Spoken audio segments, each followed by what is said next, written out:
오라클 데이터베이스 기초과정 17번째 시간입니다. 이번 시간에는 시퀀스와 시노님이라는 오라클 객체에 대해서 배워볼 텐데요. 먼저 시퀀스란 무엇인지에 대해서 살펴보겠고요. 그리고 시퀀스를 왜 그리고 어떻게 사용하는지에 대해서도 배워보겠습니다. 그리고 실제로 시퀀스를 생성하고 삭제하고 하는 방법을 배워보겠고요. 그리고 우리가 시퀀스를 사용했을 때 어떠한 이점을 얻을 수 있는지에 대해서도 배워보도록 하겠습니다. 그리고 두 번째로 시노님이라는 것을 또 살펴볼 텐데요.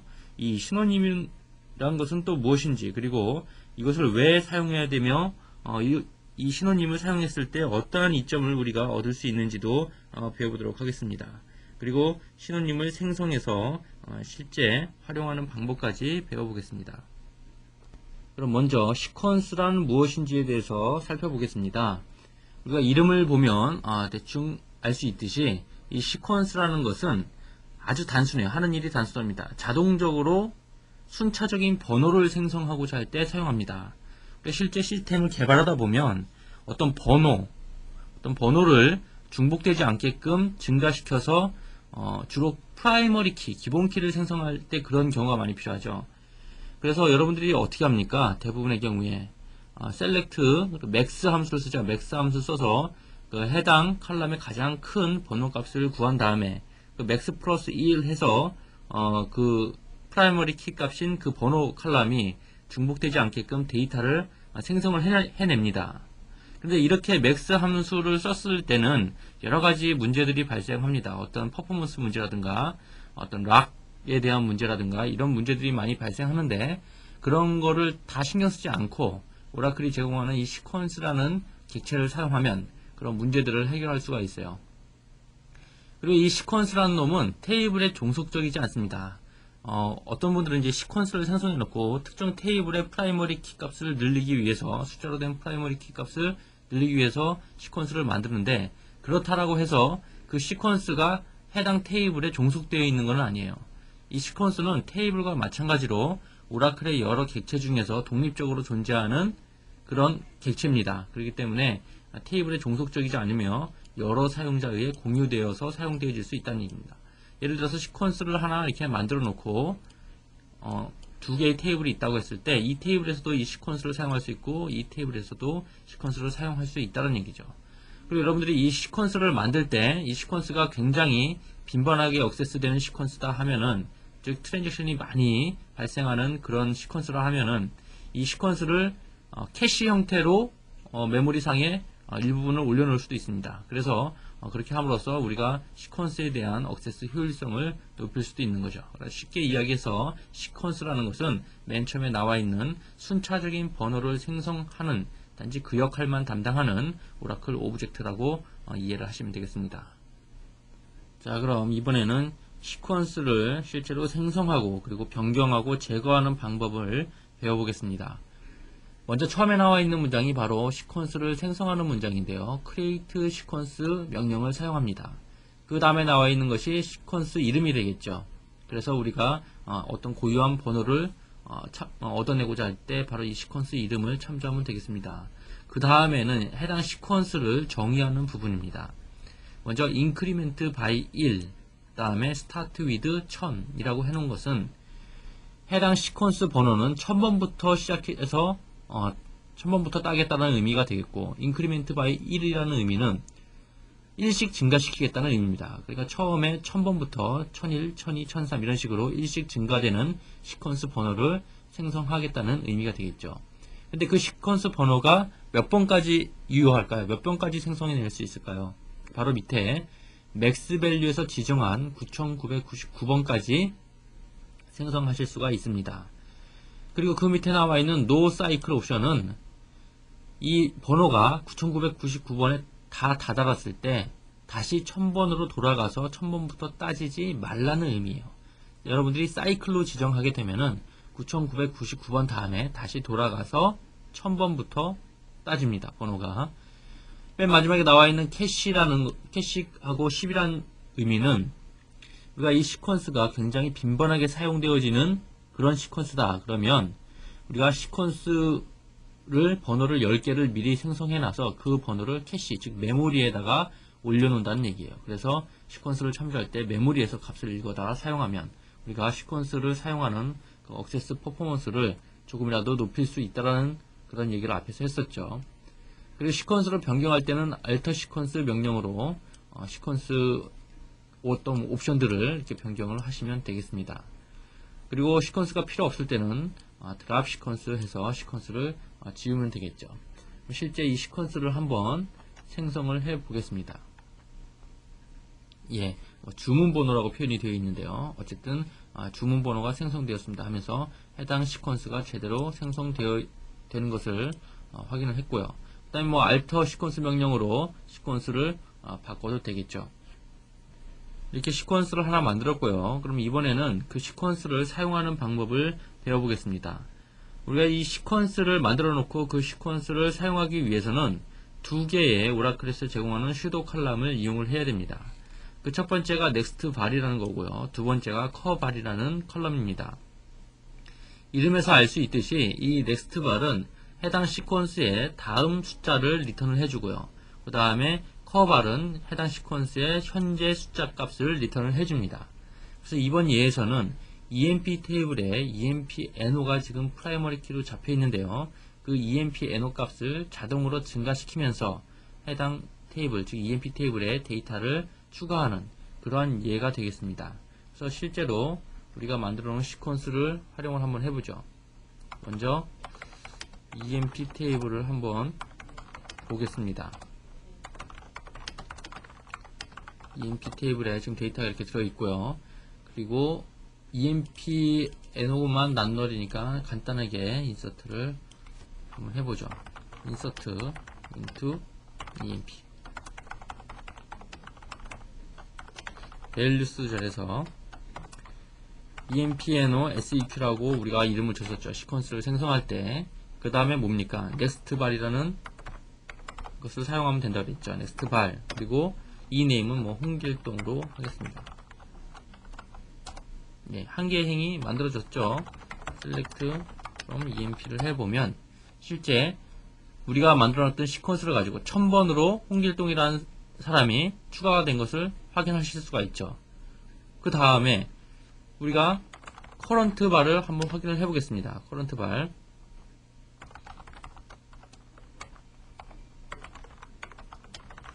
듀얼 테이블을 사용하면 되겠죠. 그럼 현재 값은 1000번이다 라고 되어 있습니다. 그렇죠. 우리가 지금 현재 첫 번째 시퀀스를 사용했기 때문에 1000번으로 지금 따졌고요. 다시 와서 이 시퀀스라는 것은 주로 테이블의 프라이머리 키를 생성하는데 사용된다라고 했습니다. 그렇죠. 그리고 두 번째 얘기가 여러분들이 잘 이해를 하셔야 될 얘기인데요. 시퀀스의 값과 값 사이에는 갭이 발생할 수가 있습니다. 즉 우리가 지금 만들어 놓은 시퀀스처럼 1000번부터 1씩 증가하는 시퀀스를 만들어 놨지만 실제 emp 테이블에 저 emp no로 저장되는 값은 1001, 1002, 그 다음에 1003, 1004 없이 1005, 1007 이런 식으로 갈 수도 있다는 얘기예요. 그게 왜 그런 거 하니? 이런 세 가지 경우 때문에 그렇습니다. 첫 번째, 롤백이 발생될 수 있기 때문입니다. 롤백이. 우리가 지금 인서트를 한 건 했지만, 1000번으로 인서트를 한 건 했지만, 그 값을 커밋을 하지 않고 롤백을 한다. 그 다음에 그 emp no seq라는 시퀀스를 또 참조할 때는, next var로 참조할 때는, 여기서 롤백 했기 때문에, 이 문장을 롤백 했기 때문에 다시 처음부터 1000번이 생기는 게 아니고, 1001번이 생긴다는 얘기입니다. 이 시퀀스는 우리가 그 시퀀스를 이용해서 해당 값을 취한 다음에 그 값을 우리가 사용을 하든지 버리든지, 즉 커밋을 해서 데이터를 넣든지 롤백을 해서 버리든지 간에 그 시퀀스를 참조할 때, 넥스트바로 참조할 때 시퀀스 값이 따지고 그것으로 끝나는 거지. 사용자가 롤백 할지 커밋 할지도 모르는데 그것을 기억하고 있다가 롤백 했으면 다음번에 또 다른 번호, 그 같은 번호를 생성해내지는 않는다는 얘기입니다. 참조하는 순간에 하나씩 증가되는 그런 시퀀스 번호를 만들어낸다는 얘기예요. 그렇기 때문에 롤백이 발생하면 당연히 다음번에 참조할 때 또 새로운 값을 줄 테니까 당연히 값에 갭이 발생할 수 있다는 얘기입니다. 그리고 시스템 크래시가 발생했을 경우 우리가 이렇게 인서트를 한 건 하고 시퀀스를 이용해서 인서트를 한 건 하고 그 다음에 커밋을 하기 전에 시스템 장애가 발생했어요. 그 다음에 제대로 복구해서 다시 DB를 올리고 그 다음에 시퀀스를 사용할 때는 또 마찬가지로 장애 발생 전에 값을 구해주지는 않는다는 얘기입니다. 그 다음에는 마지막으로 동일한 시퀀스가 다른 테이블에서 사용됐을 때, 앞에서도 이야기했지만 이 시퀀스라는 것은 테이블에 종속적이지 않고 여러 군데에서 사용되어질 수 있다라고 얘기했죠. 그래서 예를 들어서 EMP NO SEQ라는 그런 시퀀스를 EMP NO용으로 쓰려고 만들어 놨지만 가만 보니까 그냥 중복되지만 않게끔 어떤 번호를 생성해야 되는 다른 테이블이 있을 때 거기서도 사용할 수 있기 때문에 그럴 경우에는 갭이 발생할 수 있다는 얘기입니다. 결국 A라는 테이블에서 시퀀스를 하나 취해서 1000번을 얻었어요.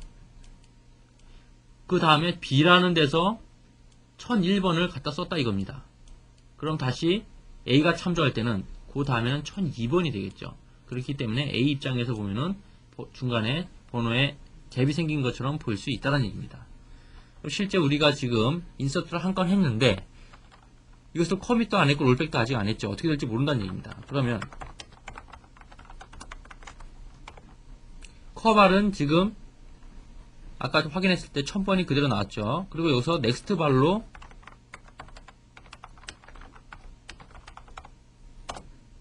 (1001번을) 취했다는 얘기입니다. 그렇죠? 그런 다음에 어떻게 합니까? 이것을 롤백을 해버리죠. 그런 다음에 인서트 하기 위해서 다시 인서트 문장을 실행하면 어떻게 됩니까? 1002번부터 들어간다는 얘기입니다. 갭이 생기는 것처럼 보여졌죠. 그렇죠? 왜 그렇습니까? 처음에는 1000번을 썼었는데 우리가 그렇죠? 다른 곳에서 이것이 다른 곳에서 사용한 거죠. 1001번을 취했어요. 그런 다음에 롤백을 했죠. EMP에서는. 그런 다음에 다시 인서트를 하니까 여기서 1001번 다음 번호인 1002번이 사용되어졌다라는 얘기입니다. 그래서 시퀀스는 이렇게 이런 이유 때문에 값과 값 사이에 갭이 발생할 수도 있다라는 얘기입니다. 자, 그럼 이런 시퀀스를 우리가 만들어서 사용했을 때 어떤 장점들을 얻을 수 있는지 한번 살펴보겠습니다. 우리가 EMP 테이블에 EMP NO와 같은 이런 숫자로 된 프라이머리 키를 어떤 중복 없이 생성해 내려면 전통적인 방법으로는 아마 맥스 함수를 써서 이런 식으로 처리할 수가 있을 겁니다. 언뜻 보기에는 별 문제가 없어 보이죠. 그런데 이 맥스 함수라는 것은 테이블에 있는 데이터 값을 다 비교해 봐야지만 어떤 값이 가장 큰지를 구할 수 있는 그런 함수입니다. 그렇기 때문에 EMP 테이블의 데이터량이 많아지면 많아질수록 그만큼 퍼포먼스가 떨어지는 그런 방법이 되겠죠. 그렇기 때문에 이 시퀀스를 사용하게 되면은 이 맥스 함수를 쓰는 것보다 훨씬 오버헤드를 줄일 수가 있다는 얘기입니다. 그리고 이런 문제뿐만 아니라 전통적인 방법에서는 여러가지 문제가 발생할 수 있는데 단적인 예로 맥스 함수를 써서 EMP NO 플러스 1을 했습니다. 그런데 이런 트랜잭션이 여러 군데에서 발생을 했다 이겁니다. 여러 군데서 여러분들의 이해를 돕기 위해서 SQL 플러스를 하나 더 띄우겠습니다. 그리고 이런 문장이 그러니까 EMP 테이블에 데이터를 신규로 추가하려고 하는 문장이 그 문장에 뭐 이런 EMP NO 값을 자동으로 증가시키는 문장이 둘이 같이 실행이 됐어요. 그러면 두 군데 다 7935번이라는 값이 따질 거고 그 다음에 동시에 인서트가 일어난다면 둘 중에 하나는 먼저 처리되겠죠. 그 다음에 나중에 들어온 그런 인서트 문장은 분명히 에러를 낼 거라 이겁니다. 이 값을 구할 때 당시는 현재 테이블에 들어있는 데이터를 기준으로 하기 때문에 그렇죠.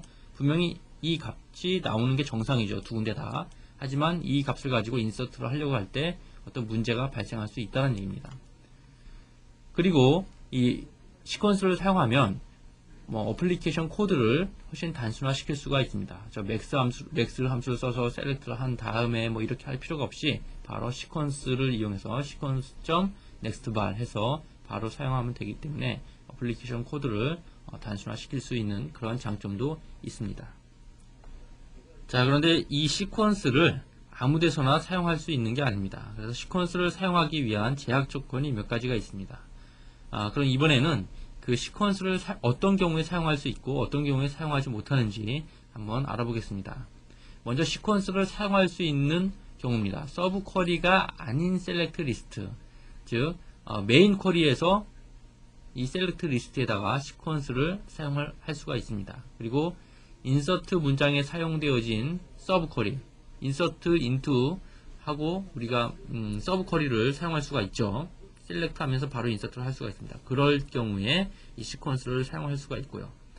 그리고 우리가 실습을 해봤던 바로 인서트 문장의 밸류절에다가 바로 시퀀스 이름점 넥스트 발 이래서 인서트를 해봤죠. 그런 경우에 사용할 수가 있고요. 그리고 업데이트 문장의 셋절에다가 우리가 시퀀스를 사용하실 수가 있습니다. 그럼 이번에는 어떤 경우에 시퀀스를 사용하지 못하는지 살펴보겠습니다. 디스팅트 혹은 유니크절을 사용한 쿼리, 우리가 순수한 SQL 문장이 아니고 디스팅트나 유니크를 사용해서 중복되는 행을 제거할 수가 있죠. 그런 경우에는 시퀀스를 사용할 수가 없습니다. 그 다음에 그룹 바이, 해빙, 오더 바이를 사용한 셀렉트 문장에도 시퀀스를 사용하실 수가 없습니다. 그리고 셀렉트, 업데이트, 딜리트에서의 서브 쿼리, 셀렉트, 업데이트, 딜리트를 사용할 때 그때 서브 쿼리를 이용을 했다. 근데 그럴 경우에는 그 서브 쿼리에 해당하는 셀렉트 리스트에다가는 이 시퀀스를 사용하실 수가 없습니다. 그리고 뷰를 생성할 때 셀렉트를 쓰죠. 그때 그 셀렉트 리스트에 시퀀스를 또 사용하실 수가 없습니다. 그리고 여러분들이 테이블을 생성하거나 테이블을 변경할 때 우리 디폴트 값을 줄 수 있죠. 칼럼에다가 그 디폴트 표현식에다가는 이 시퀀스를 사용하실 수가 없습니다. 자, 이번에는 시퀀스와 관련된 딕셔너리를 한번 살펴보겠습니다. 시퀀스와 관련된 딕셔너리는 유저 언더바, dba 언더바 혹은 all 언더바 시퀀시즈라는 딕셔너리가 되겠습니다. 그래서 해당 딕셔너리를 조회를 해보면 시퀀스 이름이 당연히 있겠고요. 그 다음에 min value, max value, 그리고 increment by 했던 일씩 증가하는 그 숫자가 들어있죠. 그리고 사이클 플래그, 노 사이클이다, 사이클이다, 이런 값이 들어있겠고요. 그리고 오더 플래그, 그리고 캐시 사이즈가 들어있습니다. 그리고 마지막에는 라스트 넘버 값이 들어있죠. 그런데 여기서 여러분들이 보실 점은 라스트 넘버 값입니다. 라스트 넘버가 지금 1010으로 되어 있죠. 1010. 왜 그렇습니까? 캐시 사이즈가 10이죠. 그렇기 때문에 처음에 이 시퀀스를 생성할 때 먼저 10개의 번호를 미리 만들어 놓은 겁니다. 그래서 라스트 넘버는 1010이 되는 거죠. 그래서 그 10개의 번호는 어디 있습니까? 메모리에 올라가 있는 거죠. 그래서 여러분들이 이렇게 유저 언더바 시퀀시즈라는 딕셔너리를 참조하면 해당 시퀀스에 대한 정보를 확인하실 수가 있습니다. 그리고 이 시퀀스라는 것은 단순히 순차적인 어떤 중복되지 않은 숫자 값을 생성해내고자 할 때 만들어서 사용하는 오라클 객체 중에 하나다라고 알고 계시면 되겠습니다. 자, 지금까지는 시퀀스에 대해서 설명을 드렸습니다. 지금부터는 시노님이라고 불려지는 오라클 객체에 대해서 설명을 드릴 텐데요. 이 시노님이란 것이 무엇일까요? 예, 우리말로 하면은 동의어입니다. 그쵸? 이 동의어, 의미가 같다라는 뜻이죠. 그래서 이 시노님은 객체의 이름을 단순화시켜주는 그런 객체입니다. 객체의 이름을 단순화시킨다. 예를 들면 이런 경우죠. 우리가 테이블을 하나 만들었는데 테이블 이름이 굉장히 길어요. 한 20자 이상 넘어가는 그런 테이블 이름입니다. 그런 경우에 그 테이블 이름을 다 타이핑하기 귀찮으니까 그 테이블 이름과 똑같은 의미를 가진 동의어, 즉 시노님을 하나 만드는 겁니다.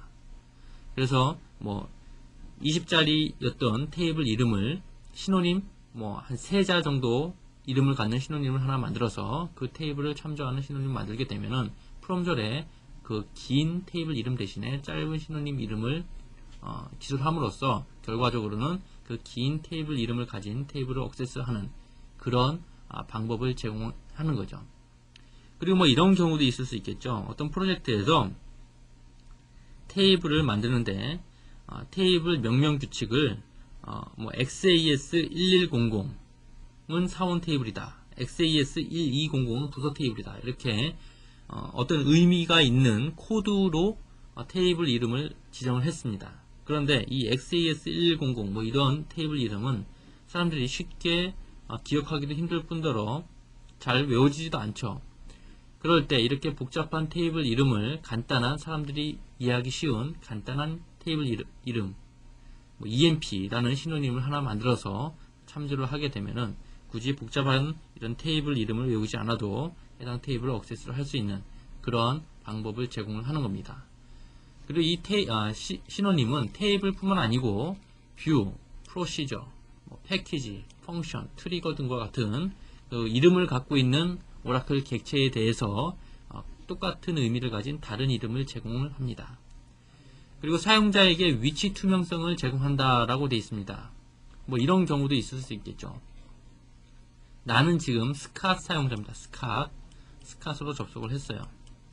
그런데 스캇 사용자가 아닌 데이빗이라는 사용자가 또 있습니다.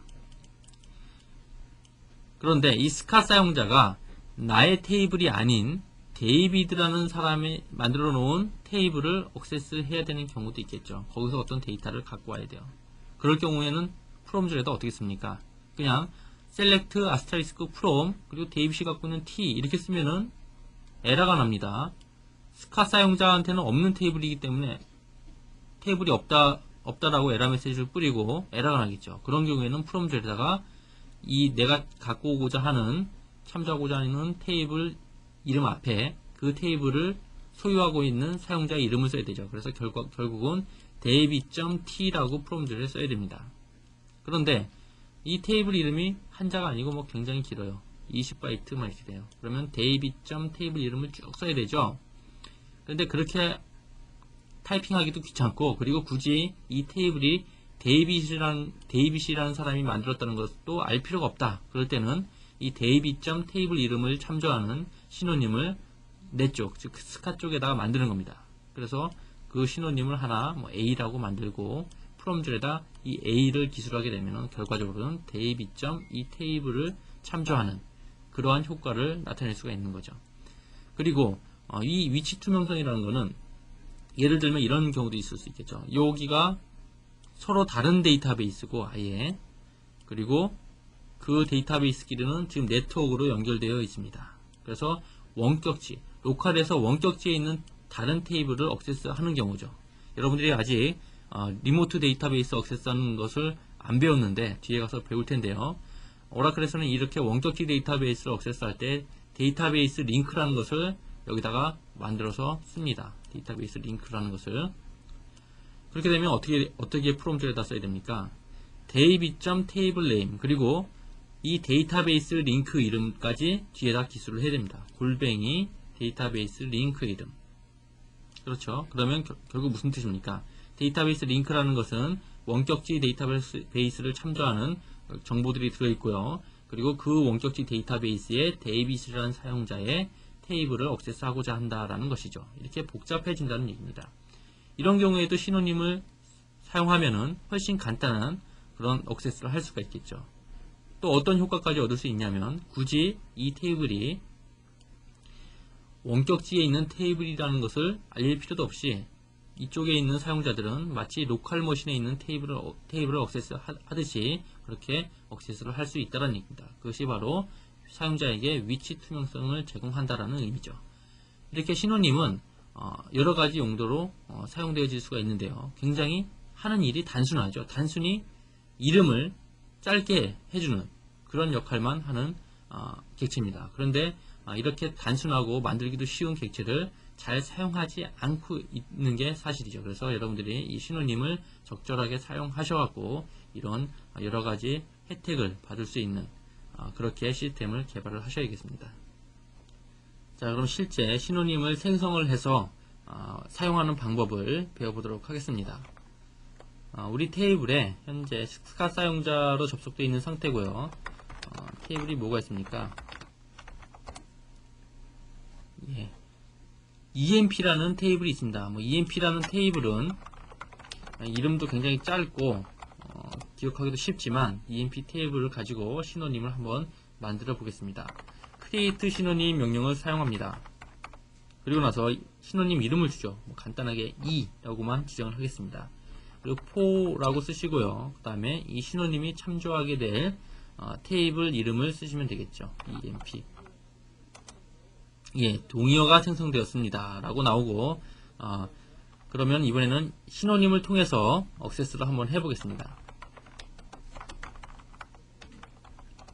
예, 이렇게 신호님을 통해서도 emp 테이블을 액세스하는 것을 확인할 수가 있죠. 그러면 이렇게 한번 해보죠. 시스템 테이블로 접속을 해서 스카 사용자가 만들어 놓은 emp 테이블을 한번 액세스를 해보겠습니다.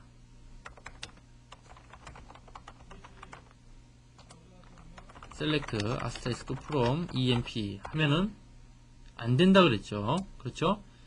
현재 시스템이라는 사용자는 emp라는 테이블을 갖고 있지 않습니다. 그런 경우에 어떻게 한다고 그랬습니까? select from scat.emp 하면 된다 그랬죠. 예, 이렇게 참조가 되죠.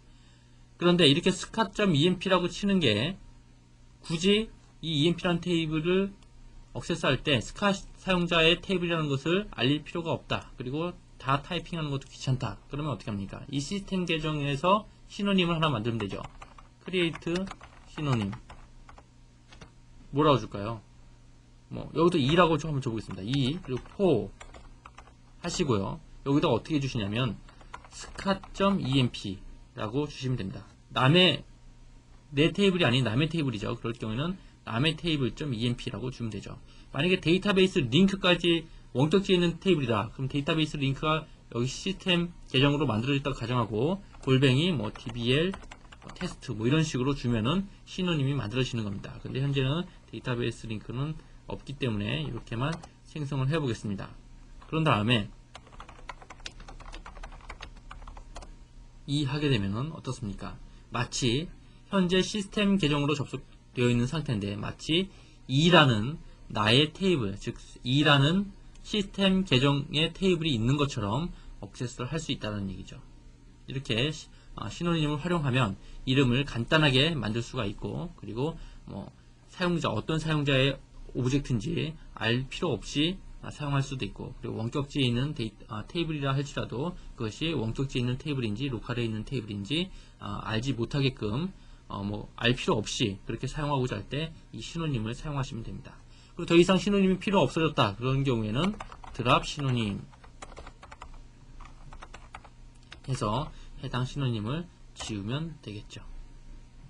자, 그럼 신호님과 관련된 딕셔너리를 한번 조회해 보도록 하겠습니다. 신호님과 관련된 딕셔너리는 user 언더바, dba 언더바 혹은 all 언더바 신호님스가 되겠습니다. user 언더바 신호님스를 조회하면 현재 자기가 만들어 놓은 신호님에 대한 정보를 볼 수가 있습니다. 그래서 우리가 만들어 놓은 신호님에 대한 정보를 한번 조회를 해 보겠습니다.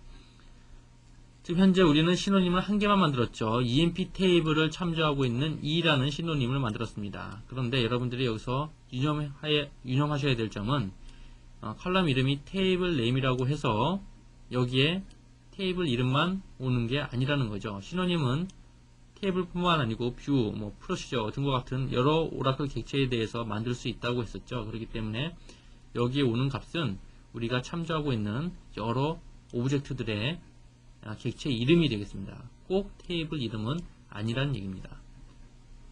자, 지금까지 시퀀스와 신호님이라는 객체에 대해서 설명을 드렸는데요. 여러분들이 지금까지 보셨다시피 굉장히 단순하죠. 만들기도 쉽고 하는 일 자체도 굉장히 단순합니다. 그런데 이런 단순한 객체를 잘 활용하지 않아서 데이터베이스를 굉장히 어렵게 힘들게 사용하는 경우가 많이 있어요. 여러분들은 이런 단순한 객체를 잘 활용함으로써 그런 객체들이 주는 여러가지 이점들을 잘 활용하는 그런 분들이 되시길 바라겠습니다. 이번 시간은 이것으로 마치도록 하겠습니다.